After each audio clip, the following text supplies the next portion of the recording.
Hello student, welcome to Srijan, a promise of quality education. তো আজকে আমরা দেখো তোমাদের সামনে এবিটিএ টেস্ট পেপার শুরু করব।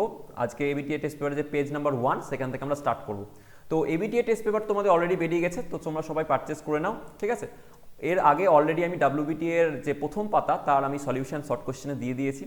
প্রথমে আমরা শর্ট কোশ্চেনগুলো কমপ্লিট করে নেবো, তারপরে আমরা বড় কোশ্চেন দিকে আসবো। শর্ট কোশ্চেনগুলো আগে আমরা এর জন্য কমপ্লিট করছি কারণ ম্যাক্সিমাম কনসেপ্টগুলো আমাদের কিন্তু কভার আপ হয়ে যাবে।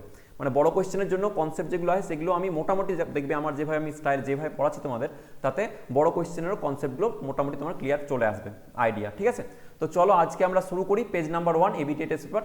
তো তোমরা সবার তোমাদের সামনে এবিটিএ টেস্ট পেপারটাই খুলে নাও, ঠিক আছে। আমরা চলো দেখতে শুরু করি প্রথম যে কোশ্চেন কি আছে সেখান থেকে, ঠিক আছে। আচ্ছা, তো এই ভিডিওটা শুরু করার আগে বলে দিই, যারা যারা নতুন এসছো তারা অবশ্যই চ্যানেলটাকে সাবস্ক্রাইব করে নাও, ঠিক আছে, শেয়ার করে নাও আর একটা লাইক দিয়ে দাও, কারণ এই লাইকটাই তোমাদের একটা জিনিস যেটা আমাদেরকে ইন্সপায়ার করে আর এই ধরনের ভিডিও নিয়ে আসতে আরও আমাদেরকে হেল্প করে। তো সুতরাং অবশ্যই তোমাদের কাছে একটা রিকোয়েস্ট যে তোমাদের এই লাইকটা যেন থাকে। আর সেকেন্ড থিং হচ্ছে কমেন্টে তোমরা জানাও তোমাদের কোনো জায়গায় প্রবলেম থাকলে অবশ্যই, ঠিক আছে। তো নেক্সট আমরা চলো স্টার্ট করে দিই। তো আমরা যেটা আজকে করছি সেটা হচ্ছে এবিটিএ, দেখো তোমরা দেখতে পাচ্ছ SC1 পেজ নাম্বার 1 লেখা আছে। তো পেজ নাম্বার 1 এর আমরা শুরু করে দেবো আজকে কীভাবে কোয়েশ্চেনগুলো দেওয়া আছে দেখে নিই। তো প্রথম দেখো কোয়েশ্চেন যেটা দেওয়া আছে, চলো ওকে, আমি কালারটা চেঞ্জ করে নিই একটুখানি। ওকে, হ্যাঁ,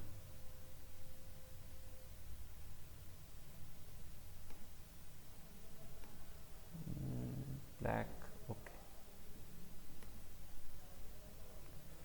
কালার, কালারটা সিলেক্ট কেমন নিচ্ছে না।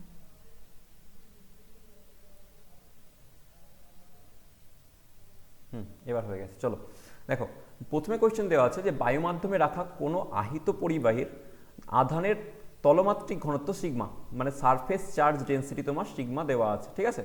পরিবাহীর নিকটতম বিন্দুতে তড়িৎ প্রাবল্য কত হবে, মানে আমাদেরকে ইলেকট্রিক ফিল্ডের মান বার করতে দিয়েছে। তো চলো আমরা দেখে নিই কীভাবে কি জিনিসটা করি। আমি সাইডে অ্যান্সার করে দিচ্ছি। তো আমরা জানি দেখো যে ইলেকট্রিক ফিল্ড যদি ই হয়, তো ই মানে আমরা কি জানি যে কে কিউ বাই আর স্কোয়ার, ঠিক আছে। এবার কে এর ভ্যালু আমরা কত জানি, মানে ইলেকট্রিক ফিল্ড মানে যদি আমি বলি ডেফিনেশনটা, ধরো আমি তোমাদের যদি আরেকবার বলে দিই, পরীক্ষায় ডেফিনেশনও জিজ্ঞাসা করে যে তড়িৎ ক্ষেত্র প্রাবল্য বলতে কি বোঝো, যে বেসিক্যালি 1 কুলম্ব চার্জের উপর প্রযুক্ত বল, 1 কুলম্ব চার্জের ওপর প্রযুক্ত বলকে বলা হয় ইলেকট্রিক ফিল্ড ইন্টেন্সিটি। তো এটা কি হবে 1/4 পাই এপসাইলন নট, যদি শূন্য মাধ্যম হয় তাহলে হবে কে এর ভ্যালু, এটা তুমি জানো, কিউ বাই আর স্কোয়ার, ঠিক আছে। এবার যদি আমি গোলাকার পরিবাহী নিয়ে নিই, তুমি দেখো যে আমরা জানি কিউ বাই, আমি এভাবে করে দিলাম 4 পাই আর স্কোয়ার ইন্টু 1/এপসাইলন নট, আলাদা করে দিলাম। এবার দেখো Q by 4 pi r square, Q by কী হয়ে গেল তাহলে A, Q by A into 1/এপসাইলন নট হয়েছে। আর এই যে কিউ বাই এ তুমি পেয়ে গেলে, কিউ বাই এর ভ্যালু মানে কি সিগমা, তাহলে কি হয়ে যায় বেসিক্যালি জিনিসটা অ্যান্সারে, অ্যান্সার চলে আসে sigma in by epsilon nought, তাহলে অ্যান্সার হবে তোমার ডি। ওকে, তাহলে একের যে কোয়েশ্চেন তার অ্যান্সার হয়ে গেল ডি। তোমরা এভাবে বুঝতে পারলে, ওকে। কারণ জানো তলমাত্রিক ঘনত্ব, এটা কিন্তু পরীক্ষার জন্য একটা ইম্পর্টেন্ট জিনিস আমি বলে রাখছি, যে তলমাত্রিক ঘনত্ব, আমি একটা স্লাইড নিয়ে তোমায় দেখাচ্ছি, যে বলা হয় সারফেস চার্জ ডেন্সিটি বা তলমাত্রিক ঘনত্ব, ঠিক আছে। সারফেস চার্জ ডেন্সিটি, এটা আজকে স্টার মার্ক মেয়ে রাখো, আমি একটা বলে রাখলাম। প্রথম চ্যাপ্টার থেকে যদি সাজেশনের জন্য একটা কোশ্চেন বলো, তাহলে ফার্স্ট চ্যাপ্টার থেকে একদম ভেরি বিগিনিং তোমাদের যে স্থির তড়িতের প্রাথমিক ঘটনাবলী আছে, সেই চ্যাপ্টারে যদি তুমি প্রথমে কোশ্চেন বলো যে সাজেশন স্যার কী হতে পারে, তার মধ্যে একটা কোশ্চেন যে আধানের তলমাত্রিক ঘনত্ব বলতে কি বোঝো। তো আধানের তলমাত্রিক ঘনত্বকে আমরা সিগমা দিয়ে লিখি, আর সিগমার মানে হচ্ছে যে প্রতি একক ক্ষেত্রফলে কতটা পরিমাণে কি আছে, আধান জমে আছে। ধরো এ যদি ক্ষেত্রফল হয় আর এ ক্ষেত্রফলে যদি কিউ আধান থাকে, তাহলে একক ক্ষেত্রফলে কত আধান থাকবে, কিউ বাই এ, আর এই কিউ বাই এটাকে বলা হয় সিগমা, তাহলে সিগমার ভ্যালু চলে আসবে কিউ বাই এ। আচ্ছা, তাহলে এর ইউনিট বলে দাও, ইউনিট কি হবে স্যার, এর ইউনিট হবে, দেখুন স্যার ওপরে চার্জ, এর ইউনিট কুলম্ব আর এরিয়ার ইউনিট মিটার স্কোয়ার, তাহলে কত হয়ে যাবে কুলম্ব পার মিটার স্কোয়ার হয়ে যাবে এর স্যার ইউনিট। আচ্ছা, এর মাত্রা কত হয়ে যায়, পরীক্ষায় জিজ্ঞাসা করে যে সারফেস চার্জ ডেন্সিটির মাত্রা বলো, তাহলে মাত্রা জানবো স্যার সিগমা ইকুয়ালস টু কী হবে, আইটি, কিউ এর মাত্রা কত হয় আই ইন্টু টি, আর এরিয়ার মাত্রা কত এল স্কোয়ার, তাহলে অ্যান্সারে কি আসবে স্যার, অ্যান্সারে আসবে L⁻⁻² আই ইন্টু টি, এটা হয়ে যাবে এর মাত্রা। ওকে, সারফেস চার্জ ডেন্সিটি। তো সারফেস চার্জ ডেন্সিটি আবার অনেক সময় অ্যাপ্লিকেশন জিজ্ঞাসা করে, তোমাদের কাছে যেমন আছে দেখে নেবে যে তড়িৎ পর্দা, তারপরে তোমরা দেখবে যে বার্তা, একটা তড়িৎ বার্তা বলা হয়, তড়িৎ বার্তা তোমরা পড়ে থাকবে, তোমাদের মহাদেব দাসখানের বই আছে, তবে তড়িৎ পর্দা তোমরা পড়েছো, সেটাও দেখতে পাবে ওখানে আছে। তো এগুলো হচ্ছে সারফেস চার্জ ডেনসিটি বা অ্যাপ্লিকেশন। ওকে, আচ্ছা এবার নেক্সট দেখো, আমরা নেক্সট কোয়েশ্চেনে চলে যাব। নেক্সট কোয়েশ্চেন কি বলেছে, যে একটি সমান্তরাল পাত ধারককে আহিত করে ব্যাটারি বিচ্ছিন্ন মানে করা হলে এখন পাত দুটির মধ্যে দূরত্ব বাড়ালে আধান ও বিভবের পরিবর্তন কি হবে? কি বলেছে কোশ্চেনটা একবার ভালো করে বুঝে নাও। যে একটা সমান্তরাল পাত ধারক ছিল, সেই সমান্তরাল পাত ধারকটায় কি করা হয়েছে, ব্যাটারিতে কানেকশন দেওয়া হয়েছিল, এবং ব্যাটারি কানেকশন করে দেওয়ার পরে কি হয়েছে, ব্যাটারিটাকে বিচ্ছিন্ন করে দেওয়া হয়েছে, মানে ডিসকানেক্ট করে দেওয়া হলো। তাহলে বলেছে আধান মানে চার্জের কি চেঞ্জ হবে, আর বিভব মানে পোটেনশিয়ালের কি চেঞ্জ হবে সেটা বলতে বলেছে। ওকে, তো চলো আমরা দেখে নিই কি হয়। তো আমরা যদি দেখি যে একটা সমান্তরাল পাত ধারক ধরে এরকম আছে, একে তুমি ব্যাটারিতে কানেক্ট করেছিলে, চার্জ করলে, একে ব্যাটারিতে তুমি চার্জ দিয়ে দিলে। তো চার্জ দেওয়ার ফলে কি হয়, এই যে প্লেট, এই প্লেটে আধান জমতে শুরু করে। এটা ধরো প্লাস কিউ চার্জ জমে গেল, আর মাইনাস কিউ চার্জ জমে যাবে। তাহলে কারণ এর মধ্যে থেকে প্লাস কিউ চার্জটা ফ্লো হয়ে এদিকে এসছে, এরকম ধরনের কনসেপ্ট তোমরা পড়েছো, যে এখান থেকে ইলেকট্রিক ফিল্ড অ্যাপ্লাই করে এই প্লেট থেকে চার্জকে তুলে আমরা এই প্লেটে পুট করে দিই। ঠিক আছে, আচ্ছা তো এবার যদি ব্যাটারিটাকে ডিসকানেক্ট করে দেওয়া হয়, তাহলে কি বলতে পারবো, এই চার্জগুলো কিন্তু এখানে থেকে যাবে, মানে চার্জের কোনোরূপ পরিবর্তন হবে না, মানে চার্জ উইল রিমেন সেম, কারণ চার্জ তো প্লেটের মধ্যে আছে অলরেডি, যে চার্জ আছে সেটা থেকে যাবে। তাহলে চার্জ বা আধানের কোনো পরিবর্তন হবে না।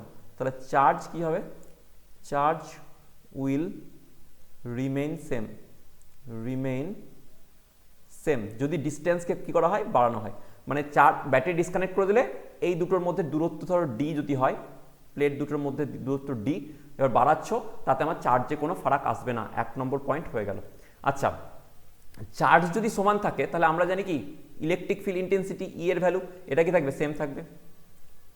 চার্জ যদি সেম থাকে তাহলে ইলেকট্রিক ফিল্ড ইন্টেন্সিটি সেম থাকবে। আর electric field intensity same as electric field ইন্টেন্সিটির সাথে তোমাদের ভি এর মানে বিভবের সম্পর্ক কি, তাহলে আমরা জানি পোটেনশিয়াল ভি ইকুয়ালস টু হয় ই ডট ডি। কি হয়, ই ডট ডি। এবার দেখো মধ্যবর্তী দূরত্বে কি বাড়াচ্ছ, ডি কে তুমি ইনক্রিজ করছো। প্যারালাল প্লেট ক্যাপাসিটরের ক্ষেত্রে ই এর মান কিন্তু তোমার কার উপর নির্ভর করে না, মানে ইলেকট্রিক ফিল্ড ইন্টেন্সিটির মান কোনোভাবে তোমার ডিস্টেন্সের উপর নির্ভর করে না। এবার তুমি দেখো বিভব, তোমরা জানো বিভব V equals to E dot D হয়। ই যেহেতু সেম আছে, কিন্তু ডি কি হচ্ছে, তুমি বলছো বাড়াচ্ছ, ইনক্রিজ করেছো, তাহলে অবভিয়াসলি ভি এর ভ্যালু কি হবে, বাড়বে। তাহলে বিভবের মান ভি উইল ইনক্রিজ, বিভবের মান বেড়ে যাবে। ওকে, আচ্ছা তাহলে চলো কোন অপশনটা আছে দেখি। তাহলে অপশন হচ্ছে দেখো যে অপরিবর্তিত থাকবে, আধান অবশ্যই থাকবে, কিন্তু বিভব কমবে না, তাহলে এই অপশন হবে না। আচ্ছা বাড়বে কমবে না, মানে কমবে বাড়বে এটাও হবে না, তাহলে ডি অপশন হবে। দেখো চার্জ কি হবে, অপরিবর্তিত থাকবে, আর এর বিভবের মান বাড়বে, তাহলে অ্যান্সার হবে ডি। ওকে, ঠিক আছে। আচ্ছা নেক্সট দেখো, নেক্সট কি বলেছে, যে একটি অসম ধাতব পরিবাহীর মধ্যে দিয়ে তড়িৎ প্রবাহের সময় পরিবাহীর দৈর্ঘ্য বরাবর কোন মানে রাশিটি কি থাকবে, ধ্রুবক থাকবে। বলা হয়েছে যে একটা অসম নন ইউনিফর্ম কি আছে, কন্ডাক্টর আছে, ওর মধ্যে দিয়ে তোমার তড়িৎ প্রবাহিত হচ্ছে, এবং তড়িৎ প্রবাহের সময় কোন জিনিসটা আনচেঞ্জ থাকবে, মানে সেম থাকবে, সেটা আমাদেরকে বলতে বলা হয়েছে। বলা হয়েছে এই নাম্বার অপশনে তড়িৎ প্রবাহ মাত্রা, ক্ষেত্র প্রাবল্য আর অনুপ্রবাহ বেগ মানে হচ্ছে ডিপ ভেলোসিটি। ঠিক আছে, তো আমরা দেখে নিই কি হচ্ছে গল্পটা। চলো এটাকে ইরেজ করে দিই।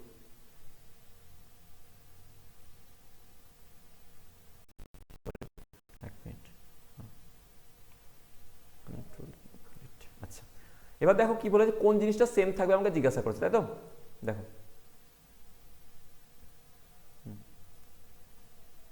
ওকে, তাহলে আমরা জানি ধরো ডিপড ভেলোসিটি যদি ভিডি হয়, তাহলে ডিপ ভেলোসিটি কি হয়, আমরা জানি I equals to current, I equals to হয় এন ই এ ভিডি, ডিপ ভেলোসিটি বা অনুপ্রবাহের বেগ।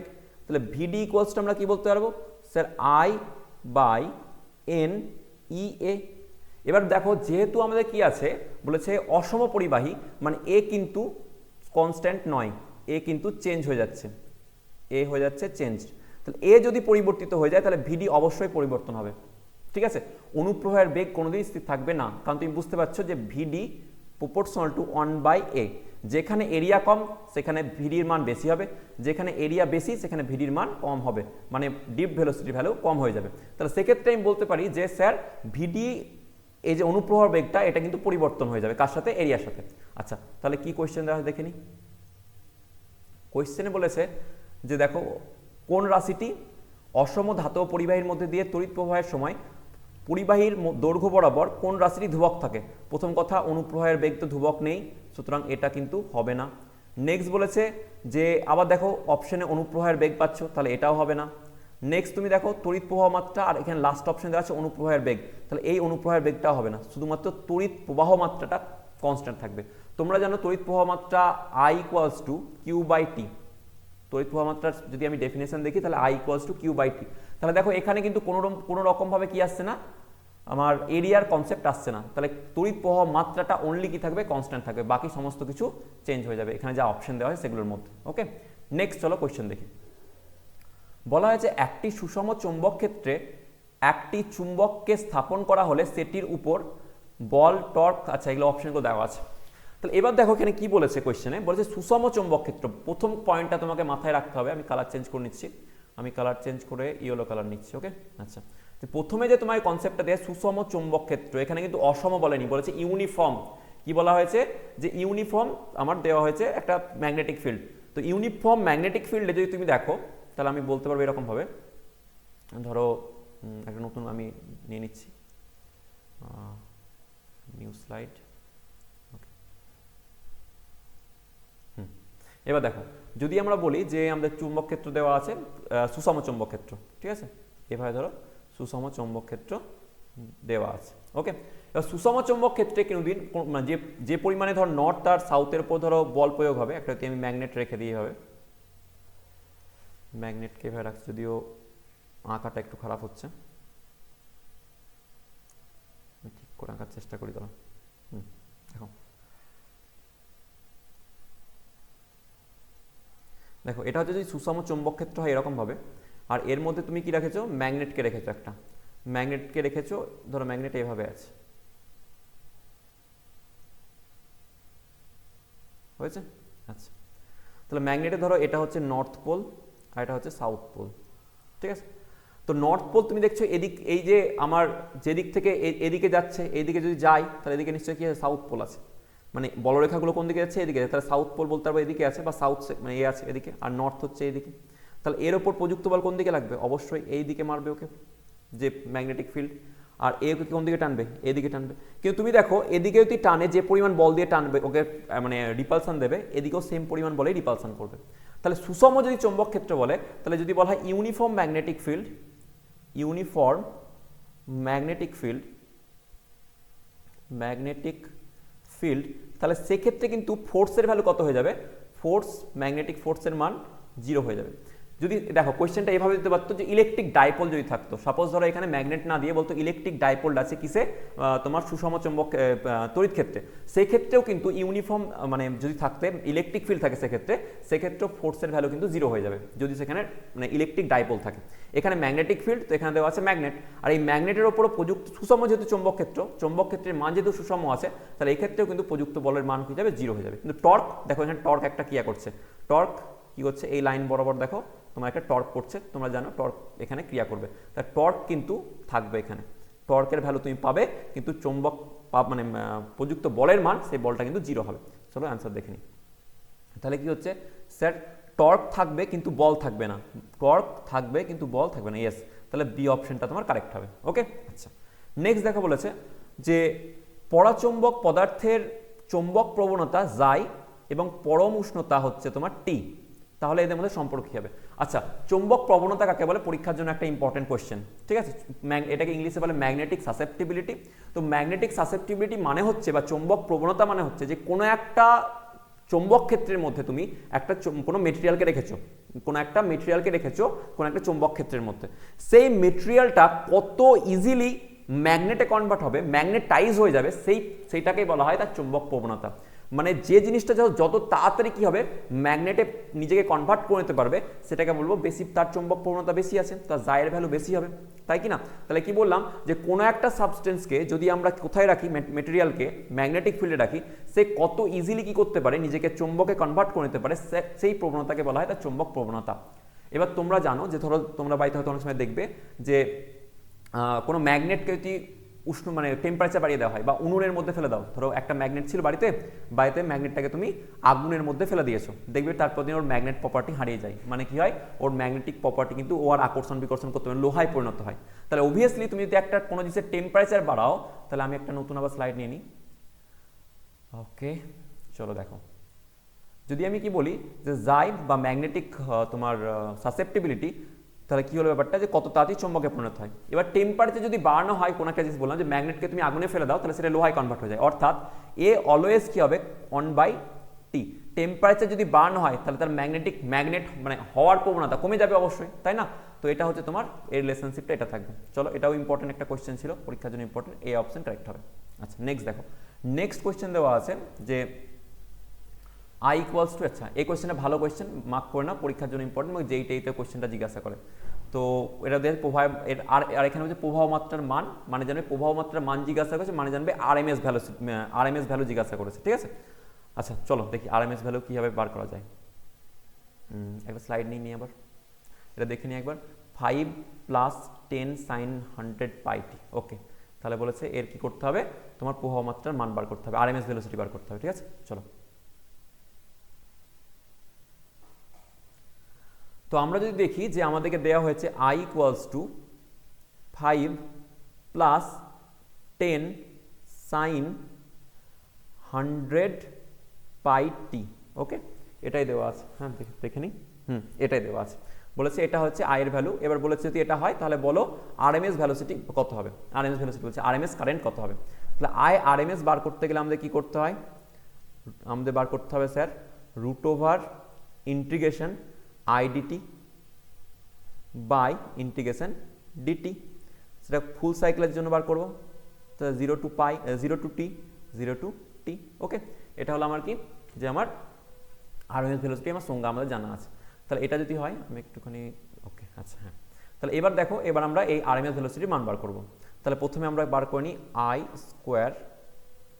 এর ভ্যালুটা বার করব। চলো দেখে নিই, অ্যাভারেজ ভ্যালু বার করছি, I বার তার স্কোয়ার করে দাও, জাস্ট এ মিনিট। I বার তার স্কোয়ার, এটা করলাম, মানে মিন স্কোয়ার বার করছি আর কি প্রথমে। তাহলে integration IDT by integration DT, কত থেকে কত দূর, 0 থেকে ফুল সাইকেল T, 0 থেকে ফুল সাইকেল T এর জন্য। ওকে, আচ্ছা তাহলে নিচের তুমি যদি এটা ইন্টিগ্রেশন দেখো, তাহলে অবভিয়াসলি নিচের ইন্টিগ্রেশন কত হয়ে যাবে, T হয়ে যাবে, আর এটা তো অবভিয়াসলি I² হবে, সরি। এবার দেখো ইন্টিগ্রেশন নিচ্ছি 0 to t, I² এর ভ্যালু কত হবে, I² এর ভ্যালু দেখো 5 + 10 sin 100πt। তো এটাকে ভেঙে দাও স্কোয়ার করে, তাহলে a + b তার হোল স্কোয়ার ফর্মুলা হবে। তাহলে আমি বলবো স্যার 25 প্লাস কত হবে 2ab, তাহলে 10 10 100 হয়ে যাবে, 100 sin 100πt প্লাস 100 মানে 10² sin স্কোয়ার 100πt। ওকে, ইন্টু DT। তো আমি একটা নতুন স্লাইড নিয়ে নিই, তোমার সুবিধা হবে।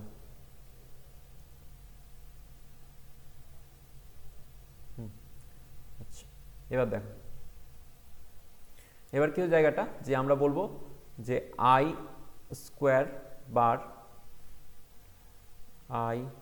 বার তার স্কোয়ার ইকুয়ালস টু কি আছে, যে তোমার আমরা পেলাম দেখতে 1/t বাইরে চলে এলো, নিচে ছিল, আর ভেতরে কি ছিল, ইন্টিগ্রেশন 0 to t ছিল এখানে 25 ইন্টু DT প্লাস 100 বাইরে চলে এসেছিল ইন্টু 0 to t সাইন তোমার হচ্ছে 100πt প্লাস 100 বাইরে চলে এসেছিল, ইন্টিগ্রেশন ইন্টু DT হবে অবশ্যই এখানে DT, আর 0 to t sine square 100πt into DT, এটা আছে। আচ্ছা এবার দেখো, আমি যদি বলি এখান থেকে কিছু কিছু জিনিস, যে সাইনের পুরো একটা সাইকেলের জন্য সাইনের ভ্যালু 0 হয়ে যাবে। পুরো একটা সাইকেলের জন্য সাইনের ভ্যালু, তুমি জানো সাইন কীরকম থাকে, সাইন কার্ভ এরকম থাকে না, এরকম হবে, রাইট? তো এখানে তুমি দেখতে পাবে কিনা জানি না, আচ্ছা এখানে দেখো দেখাচ্ছি, এরকম থাকে, তাই না? তাহলে ফুল সাইকেলের জন্য এদিকে হাফ এদিকে হাফ, একটা হাফ পজিটিভ তো একটা হাফ নেগেটিভ, তাহলে এখানে কি যাবে, সাইন এটার ভ্যালু কিন্তু 0 দিয়ে দেবে, এটার ভ্যালু করার দরকারই নেই, তোমরা বুঝে গেছো। নেক্সট দেখো এখানে, আচ্ছা নেক্সট হচ্ছে 1/t, আচ্ছা 25 ডিটি, তাহলে 25 বাইরে বেরিয়ে যাবে, আর পড়ে থাকবে টি আর -0, 25 ডিটি এর ইন্টিগ্রেশন টি, তাহলে আপার লিমিট আগে, -0 লোয়ার লিমিট, +0, প্লাস দেখো এখানে কি আসবে, এখানে সাইন স্কোয়ার আছে, সাইন স্কোয়ার কি করে করবো, 2 দিয়ে দাও ভেতরে, তাহলে 2 sin স্কোয়ার থিটা হয়ে যাবে। এবার 2 sin স্কোয়ার থিটার ফর্মুলা কি হবে, মানে 1 - cos 2 থিটা, তাহলে 100টা 50 চলে আসবে এখানে, 50 ভেতরে কত ঢুকতে দিয়েছো, 0 to t 2 sin স্কোয়ার 100 পাই টি হয়েছে, এটা তোমার আছে গল্প, ইন্টু ডিটি, সাইন স্কোয়ার 100 পাই টি ডিটি। ওকে, এবার দেখো 1/t ব্র্যাকেট ক্লোজ করে দিয়ে দিকে, ওকে, ইন্টু হচ্ছে 25t প্লাস 50। এবার দেখো এটাকে তুমি ফর্মুলায় ভাঙতে পারবো কি, আমরা জানি সাইন স্কোয়ার থিটা সমান কি হয় ফর্মুলা, সাইন স্কোয়ার থিটা বা 2 sin স্কোয়ার থিটা সমান কি বলবে, 1 - cos 2 থিটা। ঠিক আছে, তাহলে এখানে হয়ে যাবে যে 1 integration 1 - cos 200 pi T DT 0 to t।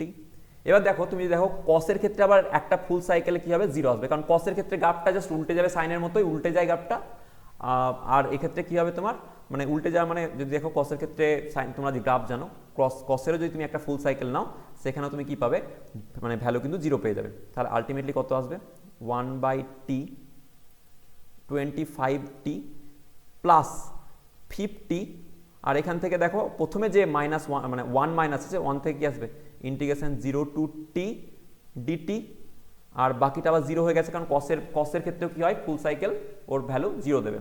তাহলে এখান থেকে তুমি পাচ্ছ টোটাল ওভারঅল, দেখো এখানে আপার লিমিট আগে বসাবে, তাহলে t - 0, তাহলে আলটিমেটলি পাবে তোমার 75t/t, তাহলে টি ক্যান্সেল হয়ে গেল, আলটিমেটলি আই স্কোয়ারের ভ্যালু এলো কত, 75।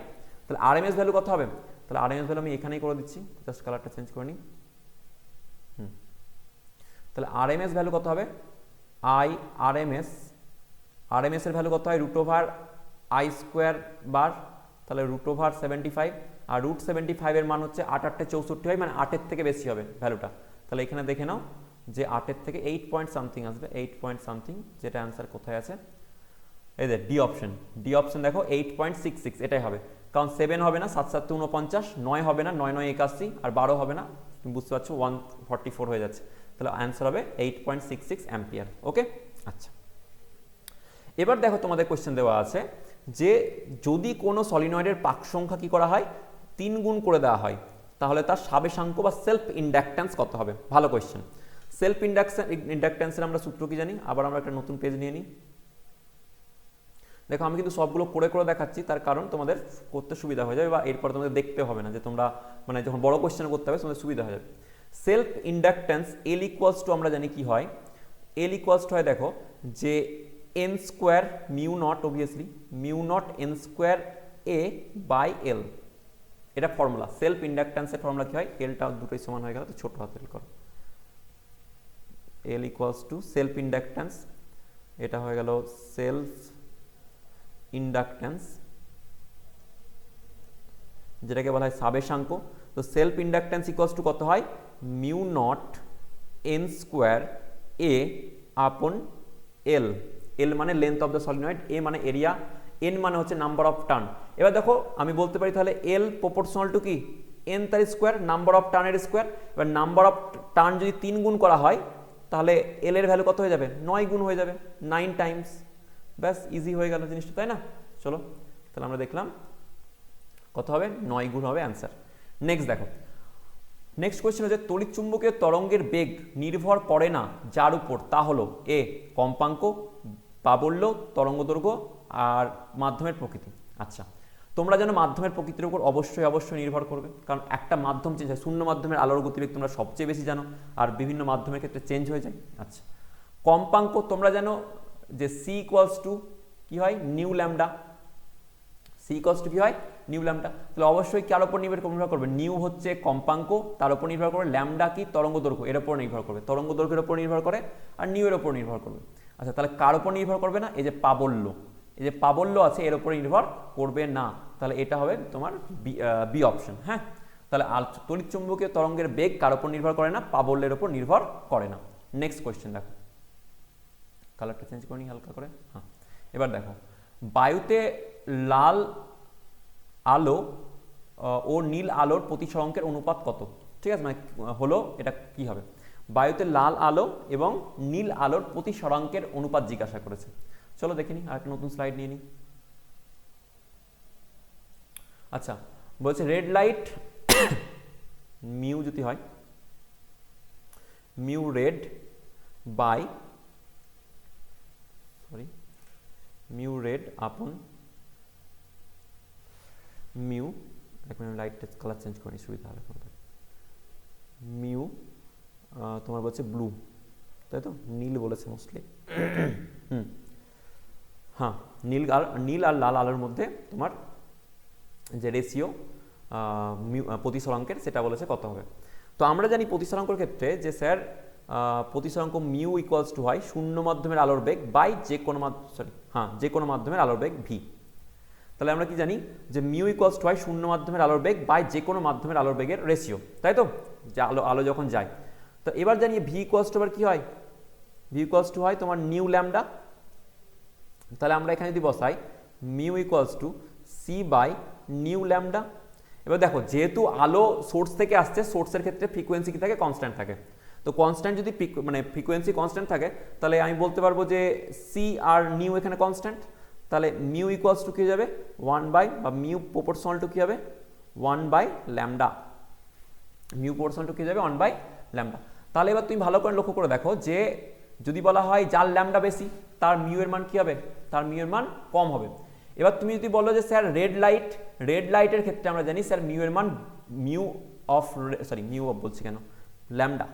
ল্যামডা অফ রেড লাইট কি হয় বেশি হয় কার থেকে, ল্যামডা অফ ব্লু, তাই না। সবচেয়ে আমরা জানি কি আর লাল আলোর তরঙ্গ দৈর্ঘ্য সবচেয়ে বেশি, সেই জন্য এটাকে আমরা বিপদ সংকেত হিসাবে ইউজ করি। তা ল্যামডা যার বেশি তার মিউ এর মান কত হবে, কম হবে। তাহলে আমি বলবো sir mu of red smaller then mu of blue. এটা যদি হয়ে যায় তাহলে সেক্ষেত্রে স্যার এক্ষেত্রে কী হবে, দেখো ওপরে মিউ অফ রেড আছে যার মান কম, আবার এটা নিচে ব্লু আছে যার মান বেশি, তো এটা অবভিয়াসলি লেস দেন কী হবে 1, এটা কী হবে লেস দেন 1। এটাও ভালো কোয়েশ্চেন। তো এটার অ্যান্সার কী হবে যে 1-এর থেকে কম, এ অপশন কারেক্ট হবে। ওকে, আচ্ছা এবার কোয়েশ্চেন দেখো 10 নম্বর, নিচের কোনটি কণাবাদ মানে না, মানে পার্টিকেল থিওরিকে কোন জিনিসটা ফলো করে না। আলোক তড়িৎ ক্রিয়া একদম করে, তোমরা ফটো ইলেকট্রিক এফেক্ট বলেছো ওটা পার্টিকেল নেচারকে সাপোর্ট করে। অপবর্তন, হ্যাঁ তোমরা দেখো জিওমেট্রিক্যাল অপটিক্স যখন পড়বে তখন একটা পার্ট থাকে অপটিক্সের জিওমেট্রিক্যাল অপটিক্স আর একটা পার্ট থাকে তোমার ওয়েব অপটিক্স। তো ওয়েব অপটিক্সের পার্টটা পুরোটাই ওয়েব নেচারকে ব্যাখ্যা করে। তো আমরা এখানে বলবো যে অপবর্তন যে জিনিসটা আছে এটাই কিন্তু কাকে সাপোর্ট করে না, মানে পার্টিকেল নেচার বা কণা তত্ত্বকে সাপোর্ট করে না। তাহলে আমি কি বললাম মডার্ন ফিজিক্স যতটা আছে টোটালি চলে আসছে তোমার পার্টিকেল নেচারের মধ্যে। তার মধ্যে এখানে একটা পেলে তুমি যে অপবর্তন মানে হচ্ছে ইন্টারফারেন্স জিনিসটা কিন্তু কাকে সাপোর্ট করে না, সেটা তোমার মানে পার্টিকেল নেচারকে সাপোর্ট করে না, ওয়েব নেচারকে সাপোর্ট করে। ঠিক আছে, আচ্ছা নেক্সট দেখো, এম ভর এবং ই গতিশক্তি সম্পন্ন ইলেকট্রনের বস্তু তরঙ্গদৈর্ঘ্য কত হবে। অনেকবার করিয়েছি জিনিসটা, যদি এখানে আমি করাই একটা স্লাইড নিয়ে নাও, চলো টুক করে দেখিয়ে দিই। কি বলা হয়েছে, গতিশক্তি বলা হয়েছে ই আর ভর বলা হয়েছে এম। সেই ইলেকট্রনের কি বলা হয়েছে তরঙ্গদৈর্ঘ্য কত হবে। তাহলে আমাকে দেওয়া আছে কোয়েশ্চেনে তরঙ্গ দৈর্ঘ্য বার করতে হবে ইলেকট্রনের। আমরা জানি lambda equals to de Broglie সমীকরণ অনুযায়ী lambda equals to H by MV. এবার গতিশক্তির মান ই ইকুয়ালস টু হচ্ছে হাফ এম ভি স্কোয়ার, আমাদের কি জানা আছে হাফ এম ভি স্কোয়ার। ওপর নিচে এম দিয়ে মাল্টিপ্লাই করো, তাহলে এম ভি তার হোল স্কোয়ার বাই নিচে আমি 2m লিখতে পারবো। তাহলে এম ভি ইকুয়ালস টু কি লিখতে পারবো √2m ইন্টু ই। তাহলে দেখো এখানে বসাতে পারবো lambda equals to H by √2me। তাহলে এই অপশনটা আমার কারেক্ট হয়ে যাবে। ঠিক আছে, অনেকবার এসছে কোয়েশ্চেন, তাহলে কোনটা হবে ডি অপশন কারেক্ট হবে। আচ্ছা এবার দেখো কি কোয়েশ্চেন জিজ্ঞাসা করেছে যে একটি তেজস্ক্রিয় পদার্থের অর্ধ জীবনকাল 10 মিনিট, কত দেওয়া আছে, হাফ লাইফ টাইম 10 মিনিট দেওয়া আছে। প্রাথমিক নিউক্লিয়াসের সংখ্যা যদি মানে 600 হয়, তাহলে কত সময় পরে 450টি নিউক্লিয়াস বিঘটিত হবে, মানে 450টি নিউক্লিয়াস ডিসইন্টিগ্রেট করে যাবে। ঠিক আছে, তো খুবই ইজি কোয়েশ্চেন। আবারও এটা আমি এখানে চাইলে এখানে করতে পারি, বা একটা নতুন স্লাইড নিয়ে নাও, তোমাদের সুবিধা হবে, এখানে ঘিঞ্জি হয়ে যাবে নইলে। আচ্ছা দেখো, প্রথমে আমাদের হাফ লাইফ টাইম দেওয়া আছে কত, হাফ লাইফ টাইম দেওয়া আছে যে 10 মিনিট, তাহলে টি হাফ লাইফ টাইমের মান দেওয়া আছে 10 মিনিট। আচ্ছা, টোটাল ছিল পার্টিকেল, প্রথমে নিউক্লিয়াস ছিল 600টা, কতটা বিঘটিত হয়ে যাবে, 450টা বিঘটিত হয়ে যাবে, তাই না? তাহলে মুখে মুখে যদি আমি নর্মাল হিসাবে করি যে স্যার 600টা থেকে হাফ লাইফ টাইমে কত যাবে, 300, তাহলে 300টা যদি বিঘটিত হয়ে গেছে তার মানে, আর 300 থেকে যদি আবার হাফ লাইফ টাইম যায়, এটা ধরো টি হাফ, আবার টি হাফ লাইফ টাইমে স্যার কত হয়ে যাবে, 150। তাহলে দেখো এখানে 150টা আর পড়ে আছে, রিমেইনিং 150টা, তাহলে টোটাল কত হয়ে গেল, 600 থেকে পড়ে আছে এখন পর্যন্ত 150টা, তাহলে কত হয়ে গেছে, 450টা দেখো বিঘটিত হয়ে গেছে। তাহলে 450টা বিঘটিত হয়েছে দুখানা হাফ লাইফ টাইমে, মানে 10 + 10, হাফ লাইফ টাইমের ভ্যালু যদি 10 দেওয়া আছে, তাহলে 20 মিনিটসে তোমার 450টা কি হবে, নিউক্লিয়াস বিঘটিত হয়ে যাবে। তাহলে অ্যান্সার হবে এখানে C, C for Kolkata, Kolkata নয় cat. 10 minutes, sorry 20 minutes. Okay, আচ্ছা নেক্সট কোয়েশ্চেন দেখো, একটি পূর্ণ তরঙ্গ একমুখীকরণের আউটপুট হলো, মানে আমরা যখন এই দেখো এই কোয়েশ্চেনটা আরেকটা মার্ক করে নাও, পূর্ণ তরঙ্গ একমুখীকরণ আর হাফ ওয়েভ রেকটিফায়ার আর ফুল ওয়েভ রেকটিফায়ার, কোয়েশ্চেন আসছে আসছে শিওর শট 3 নম্বরে পাবে কোয়েশ্চেন, যে হাফ ওয়েভ রেকটিফিকেশন বা ফুল ওয়েভ রেকটিফিকেশন এর যে বর্তনী সার্কিট, এর সার্কিট ডায়াগ্রাম ড্র করে লিখে রাখো, দুটোর মধ্যে একটা কোয়েশ্চেন তুমি পাবে গ্যারেন্টি। মানে তুমি কারণ 99 কেন 100% দিয়ে রাখলাম, যে একটা নতুন নিয়ে নিই সার্কিট বলছে স্লাইড। দেখো half wave rectification, half wave rectifier আর আছে ফুল ওয়েভ রেকটিফায়ার। ওকে, এই দুটোকে স্টার মার্ক মেরে রাখো 5টা করে, যেন দুটোর মধ্যে একটা কোয়েশ্চেন চলে এসছে শিওর শট। এবার হাফ ওয়েভ রেকটিফিকেশনে কি পাও, দেখো ফুল ওয়েভ রেকটিফিকেশন বলেছে এখানে আমাদের পূর্ণ তরঙ্গ একমুখীকরণে কি ধরনের আউটপুট পাবো। আচ্ছা, তাহলে ফুল ওয়েভ রেকটিফিকেশনে আমরা পাই, আমাদের কিরকম ছিল, ইনপুটে দিই এরকম ভাবে, এটা হচ্ছে ইনপুট থাকে অল্টারনেটিং কারেন্ট, তাই না? আউটপুটে আমরা কি পাই, আউটপুটে ডিসি কারেন্ট পাবো, কিন্তু ডিসি কারেন্ট কিরকম পাবো, সে এরকম দিস, এটা হচ্ছে তোমার আউটপুট। তাহলে আউটপুটটা দেখো ডিসি আছে, একমুখী আছে, একমুখী হয়ে গেছে, এটা দুমুখী দুদিকে হয়ে আছে, দেখো দ্বিমুখী এটা আছে, মানে এটা এসি কারেন্ট এটা, ঠিক আছে। আর এটা তো ডিসি পেয়ে গেলে একমুখী হয়ে গেছে, কিন্তু কি হয়েছে দেখো এইভাবে অসিলেশন হয়ে আছে, স্পন্দন হয়ে আছে, ঠিক আছে, তো অসিলেটরি হয়ে আছে, তাহলে এটা অসিলেশনও আছে এখানে, অসিলেশন, OSCI সরি, অসিলেশন। তাহলে অসিলেশন পেয়েছো আর ডিসি ডাইরেক্ট একমুখীকরণ পেয়েছো, তাহলে এটা হবে উত্তর। চলো দেখে নি কি আছে। তাহলে আছে দেখো একটি পরিবর্তী প্রবাহ, এটা তো পরিবর্তী প্রবাহ হবেই না, পরের স্লাইড দেওয়া আছে আমার, দেখে নি। হ্যাঁ এই দেখো এটা দেওয়া আছে একটি সমবর্তী ভোল্টেজ, অবভিয়াসলি এটা সমবর্তী মানে একমুখী হয়ে আছে, আর এটা শূন্য তো হবে না, তাহলে স্পন্দিত এবং একমুখী ভোল্টেজ, ডি অপশন হবে কারেক্ট। স্পন্দিত মানে অসিলেটরি কিরকম দেখালাম জায়গাটা, চলো দেখিয়ে দিই। হ্যাঁ এই দেখো এটা অসিলেটরি হয়ে আছে এইভাবে, লাইক দিস অসিলেটরি, কিন্তু এটা আছে একমুখী, ডিসি আছে, সেই জন্য কি হয়ে গেল একমুখী কিন্তু অসিলেটরি। লাস্ট কোয়েশ্চেন দেখো আজকের। আচ্ছা, কি ধর দূরদর্শন সম্প্রচারের জন্য যে কম্পাঙ্কের সীমা ব্যবহার করা হয় সেটা জানবে 30 to 300 মেগাহার্জ। তুমি জানবে এই যে ফ্রিকোয়েন্সি রেঞ্জের জন্য, যে রাডারের জন্য কোনটা ইউজ করা হয়, তারপরে আমরা চোখে কোনটা দেখি মানে ভিজিবল রেঞ্জ, ঠিক আছে, তারপরে এক্সরে, গামারের রেঞ্জগুলো, এগুলো প্রত্যেকটা মুখস্থ করে রাখো, কারণ যেই মেন্সে নিটে ডাইরেক্ট কোয়েশ্চেন এসছে ফ্রিকোয়েন্সি যে কোনটার জন্য কি ইউজ করা হয়, ঠিক আছে। তো এটাও কিন্তু একটা খুব ইম্পর্টেন্ট জায়গা, তুমি যদি মনে করছো যেইটাই নিট ফেট দেবে তাহলে এটাও তোমরা কিন্তু করে রাখো, ঠিক আছে, খুব খুব খুব ইম্পর্টেন্ট, এই যে প্রত্যেকটা তোমাদের দেখো দেওয়া আছে। আচ্ছা, সেকশন 2টা আমরা আজকে আর করছি না, কারণ অনেকখানি টাইম হয়ে গেছে, তো সেকশন 2টা তো আমরা নেক্সট ডে করবো, কিন্তু সেকশন 2 এর ক্ষেত্রে আমি বলে রাখছি, এখানে দেখো সবই অলমোস্ট সবই থিওরিটিক্যাল কোয়েশ্চেন, যেমন লজিক গেট কি দেখো লেখা আছে, ঠিক আছে, তারপরে অশ্বক্ষুরাকৃতির তড়িৎচুম্বকের দুই বাহুতে একই দিকে তার জোড়ানো হয়েছে তাহলে কি হবে, ঠিক আছে, বৃত্তাকার তড়িৎ, এগুলো প্রত্যেকটাই আছে তোমার কি বলে থিওরি আছে, থিওরিটিক্যাল। তো নেক্সট ডে আমরা কমপ্লিট করাবো এটাকেও। আর আমরা প্রথমে কি করবো বললাম যে এর যে শর্ট কোয়েশ্চেনগুলো কমপ্লিট করে নেবো, কারণ দেখো এত ডিটেলস আমি শর্ট কোয়েশ্চেন করে দিচ্ছি, বড় কোয়েশ্চেন আটকাবে না, বড় কোয়েশ্চেনও কমপ্লিট হবে, ডোন্ট ওয়ারি, সমস্ত দায়িত্ব নিয়েছি কমপ্লিট করাবো, তোমাদের সাপোর্টটুকু দরকার। তো ভালো লাগলে অবশ্যই বন্ধুদের মধ্যে শেয়ার করো, সাবস্ক্রাইব করো, আর তোমরা যদি আমাদেরকে এইভাবে ভালোবাসা দিয়ে থাকো তাহলে অবশ্যই তো আমি তোমাদের গ্যারান্টি দিচ্ছি প্রত্যেকটা জিনিস, প্রত্যেকটা পেপারের পাতা এবিটিএ হোক বা ডাব্লিউবিটিএ হোক তোমাদের সামনে এনে উপস্থিত করাবো। ওকে, তো থ্যাংক ইউ ভেরি মাচ, দেখা হচ্ছে তোমার সাথে নেক্সট ভিডিওতে। তো সুন্দর করে লাইক, কমেন্ট, শেয়ার, সাবস্ক্রাইব করে দিও। তোমাদের প্রবলেম থাকলে অবশ্যই আমাকে পার্সোনালি তুমি কমেন্ট করতে পারো, আমাকে পার্সোনালি তুমি মেসেজ করতে পারো হোয়াটসঅ্যাপ বা তোমার আমার টেলিগ্রামে, ঠিক আছে, সেখানে আমি পার্সোনালি আছি, সেখানে আমি অ্যান্সার করি অনেককেই।